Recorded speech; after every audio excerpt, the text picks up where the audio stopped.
यहाँ पे सेम है, वैसे ही इस गुरुत्वीय स्थिति की जो है कल जो डेरिवेशन ज्ञात की थे सेम वैसा ही था, कोई अंतर नहीं है इसमें भी। हाँ, अंतर सिर्फ एक चीज है, वहां पे जो डेरिवेशन निकाले थे हम किसके निकाले थे, एकांक द्रव्यमान के लिए निकाले थे, लेकिन यहाँ पर एकांक द्रव्यमान के लिए नहीं निकाले थे, यहाँ पर हम एक द्रव्यमान के लिए वही डेरिवेशन निकालेंगे। ठीक है, मतलब कोई ना कोई उसका स्पेसिफिक मास होगा, एकांक नहीं होगा। चलो यहाँ पर क्या लेते हैं, मान लो पृथ्वी का द्रव्यमान नियम है, जो कि आपके यहाँ दिख रहा है, ये बड़ा वाला है, ये क्या है, पृथ्वी है, इसका द्रव्यमान क्या मान के चले हम लोग, m मान के चले।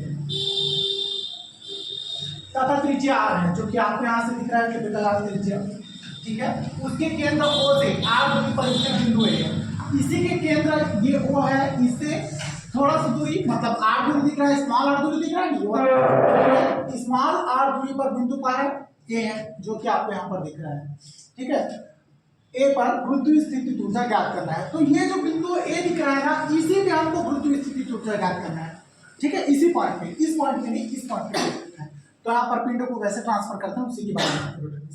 चलो नेक्स्ट कंडीशन यहाँ पर देखना, मान लो किसी क्षण क्या हो गया, अरे चलो इस बात घर जाके सोचना। ठीक है, अच्छे से रिलाइज करोगे सब समझ में आ जाएगा, ऐसे मन नहीं करता है, धीरे धीरे प्लानिंग होती है। इधर ध्यान, मान लो किसी क्षण m द्रव्यमान का एक पिंड, जो कि आपको यहाँ पे देखो, यहाँ पे क्या रखा है, ये P पॉइंट पर, ठीक है, एक m द्रव्यमान का पिंड रखा हुआ है यहाँ, कौन सा, स्मॉल m द्रव्यमान का, इस पॉइंट पर रखा है। ठीक है, तो यहाँ पे लिखा हुआ है, मान लो किसी क्षण m द्रव्यमान का एक पिंड बिंदु P पर रखा है, जो कि आपको यहाँ पर लिख रहा है बिंदु P, इस पर m द्रव्यमान का एक पिंड रखा हुआ है, तब m द्रव्यमान के पिंड पर आरोपित कर। तो इस पिंड पर, जो यहाँ पर पिंड रखा हुआ है ना, इस पिंड पर कितना बल आरोपित होगा उसके बारे में बात कर रहे हैं। तो यहाँ पर बल का आप चलो जानते हैं, F क्या होता है, यहाँ पर पूरी की पूरी तरह से बात कर रहे हैं गुरुत्वीय बल के बारे में। ठीक है, तो F कितना हो जाएगा, capital G capital F small m upon r square लिखते थे, वहाँ की जगह क्या है x स्क्वायर। रीजन क्या है, ये जो आपको द्रव्यमान दिख रहा है, द्रव्यमान ये कहाँ पर है, यहाँ से x दूरी पर है, दिख रहा है ना, इसी वजह से x स्क्वायर लिखे हैं। ठीक है, आप पिछला डेरिवेशन किए थे, उसमें यहाँ पर एकांक द्रव्यमान लिखे थे, तो क्या लिखे थे, m की जगह 1 लिखे थे ना, याद आ रहा है। अभी जस्ट पिछला वाला डेरिवेशन सेम वैसे ही बनेगा, कोई अंतर नहीं है। यहाँ पर क्या 1 लिखे थे, उसकी जगह हम क्या लेके चलेंगे, m लेके चलेंगे। अब देखो, इस पिंड को अत्यंत अल्प दूरी dx तक चलाने में किया जाता है। तो ये वाला जो पिंड आपको दिख रहा है, ये वाला m पिंड है ना यहाँ पे, ठीक है, इस ये पिंड यहाँ है, m पिंड कौन से पोजीशन पे है, p पोजीशन पे है। तो p से इसको q है, ठीक है, p से इसको q तक लाने के लिए कितना डिस्टेंस कवर होगा, कितना डिस्टेंस कवर हुआ, dx। ठीक है, इसी को आप लोग बोलते हैं विस्थापन। ठीक है, तो P को Q तक लाने में कितना कार्य करना पड़ता है। ठीक है, तो P को Q तक लाने में किया गया कार्य के लिए यहाँ पर डेरिवेशन हो जाएगा। तो P से Q तक लाने में किया गया कार्य, तो किए गए कार्य किससे दर्शाते हैं आपको, W से, क्योंकि बहुत ज्यादा छोटा डिस्टेंस है, दिख रहा है dx। ठीक है, तो बहुत ज्यादा छोटे डिस्टेंस के लिए बहुत ही छोटा कार्य करना पड़ेगा, तो कार्य से बड़ी कितना होता है, बल इंटू विस्थापन। ठीक है, तो यहाँ पर लिखा नहीं, लिखोगे नहीं लिखना पड़ेगा, पिछले वाला डेरिवेशन लिखने से ये चीजें समझा चुके हैं। ठीक है, तो क्या होता है, कार्य इक्वल टू ये बल है और ये क्या है, विस्थापन, इंटू क्या इंटू कर दो, यहाँ पे लिखोगे समझ में आया। कार्य इक्वल टू कितना होता है, बल इंटू विस्थापन, पिछले डेरिवेशन में लिखे हो पूरा। ठीक है, तो W इक्वल टू कितना होगा, F इंटू dx। ठीक है, अब यहाँ पर देखो F का मान रख दो सबसे पहले, F का मान कितना है, capital G capital M small m upon कितना रखते हैं, x स्क्वायर। अब इसके बाद यहाँ पर लिखना नेक्स्ट आपका पिंड और दूरी का ध्यान किया जाता है।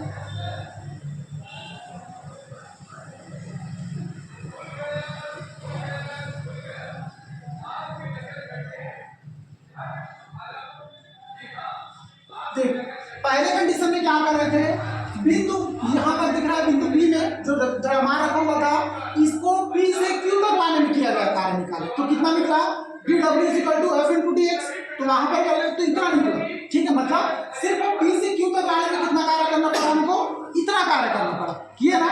आप क्या कर रहे हैं, इसी बिंदु को यहाँ यही पॉइंट है, इसको R तक लाने में किया गया कार्य, मतलब इतना कार्य करना पड़ेगा। ठीक है, होगा ना, उतना कार्य लिए हम लोग कितना दूरी तय कर रहे हैं, r दूरी तय कर रहे हैं। अब ये r दूरी कहाँ तक हुई है तो ध्यान देना, अभी ये पिंड को हम लोग p से लेके चले हैं, ठीक है। p कहाँ पर है, कोई अनंत पोजीशन है, हमको पता नहीं कहाँ पर है, ठीक है। कहाँ से आ रहे हैं, यहाँ से कहाँ से स्टार्ट होता है, इनफाइनाइट से स्टार्ट होता है, कहाँ पे आके खत्म हो रहा है, r पे खत्म हो रहा है, ठीक है। मतलब इसी पॉइंट पे खत्म हो जाएगा, होगा ना, ठीक है। तो r की बारे में किया जाएगा,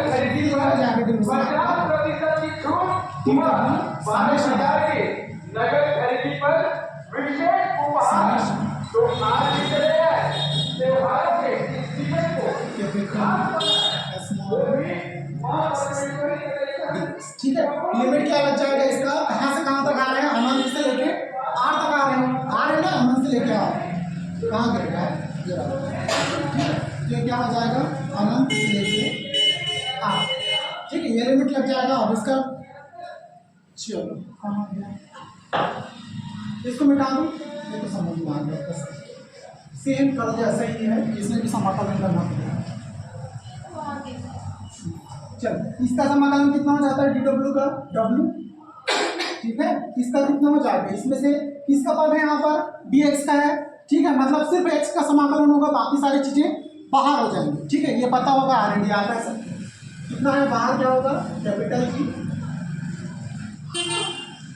कैपिटल M, स्मॉल m, फिर समाकलन यहाँ पे क्या हो जाएगा, इनफाइनाइट टू r, और कितना हो जाएगा 1/x² dx, ठीक है। तो w से कितना हो जाएगा, capital G, capital M, small m, इसका इनफाइनाइट टू r, इसको x (-2) dx लिख दूँ, ठीक है। फिर क्या हो जाएगा इसका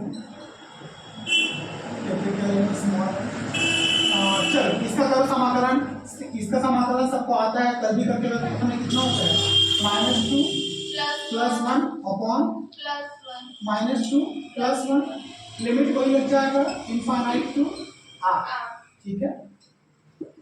फिर capital G, capital M, small m, फिर कितना हो जाएगा ये, -1 अपॉन -1 हो जाएगा ना, ठीक है।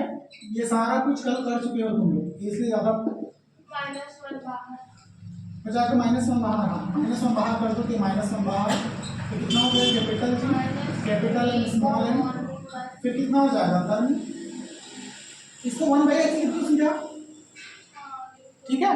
-1 अगर बाहर करूंगा तो x -1 बचेगा, इसको 1/x लिख सकता हूँ मैं, ठीक है। तो कितना हो जाएगा, इनफाइनाइट टू r, फिर w इक्वल टू कितना होगा, इनफाइनाइट बेटा वस्तु को हम लोग अनंत से ला रहे थे, p के ऊपर अनंत लगाया था ना, ठीक है। तो अनंत से कहाँ तक ला रहे थे, r तक। तो वस्तु को जहां से लेके जहां तक ट्रेवल करवाते हैं उतना ही लिमिट लेना पड़ता है। लिमिट का क्या मतलब क्या होता है, शुरू से लेके अंत तक। तो हमारे लिए शुरू क्या हो गया था, इनफाइनाइट, और कहाँ तक ला रहे थे, r तक, ठीक है। तो लिमिट हमेशा वैसे ही लगाते हैं, शुरू से लेके अंत तक। तो r इनफाइनाइट से r तक लाया था, ठीक है। दो पोजीशन लेके निकाले थे, ठीक है। इनफाइनाइट था, उसको हम लोग कहाँ से लिए थे, p से लेके q तक पहले लाए, उसके बाद क्या किए, q से लेके r तक लाए थे नीचे। चलो लिमिट कैसे पुट करते हो, सबको आता है। पहले अपर लिमिट पुट करते हैं, कितना हो जाएगा, 1/r minus lower limit put करेंगे तो 1/इनफाइनाइट, ठीक है। इसका कोई मीनिंग नहीं होता है 1/इनफाइनाइट का, तो इसको 0 लेके चलो, फिनिश हो जाएगा, ठीक है। कितना हो जाएगा, कैपिटल G, कैपिटल M, इसको डायरेक्ट लिख दो क्या, minus capital G, capital M, small m upon कितना हो गया, ठीक है। ये 0 हो जाएगा, ये वाला सिर्फ मल्टीप्लाई इसके साथ होगा, डायरेक्ट ये स्टेप आ जाएगा। इतना समझ में आता है ना, कि लिखो एक आधे स्टेप, कंफ्यूज तो नहीं हो, आता होगा, कल पूरा करके दिखाओ इसको, ठीक है। हो गया, क्या फ्यूज उड़ गया, टेस्ट का सुन के ऐसे कैसे चलेगा, कब तक भागोगे इन चीजों से, हम मत पढ़ाया करो, हम बड़े बच्चे से कुछ पढ़ लेंगे ऐसा, ठीक है। यहाँ पे W की जगह मैं U लिख सकता हूँ, रीजन वही है कि अगर कार्यक्रम में हम लोग क्या बोलते हैं, स्थिति ऊर्जा, ये कहाँ से समझ में आएगा, डेफिनेशन पढ़े, स्थिति ऊर्जा का पूरा पढ़ ले पड़ेगा, ठीक है। स्थिति ऊर्जा का डेफिनेशन क्या कहता है, किसी वस्तु को अनंत से मृत्यु क्षेत्र तक लाने में किया गया कार्य क्या कहा जाता है? स्थिति ऊर्जा। तो किए गए कार्य को हम लोग यू लिख सकते हैं, स्थिति ऊर्जा को यू से शो करते हैं।